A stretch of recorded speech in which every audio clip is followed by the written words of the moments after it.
Welcome to this tutorial. In this video, I am going to demonstrate on how to forward an allocation request to the recruitment team within KEBS.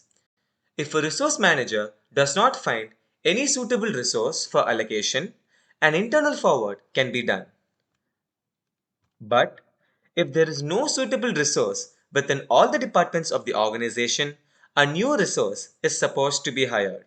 So, the resource manager can forward an allocation request to the recruitment app by selecting the particular request from the app and navigate to the Forward to Recruitment tab.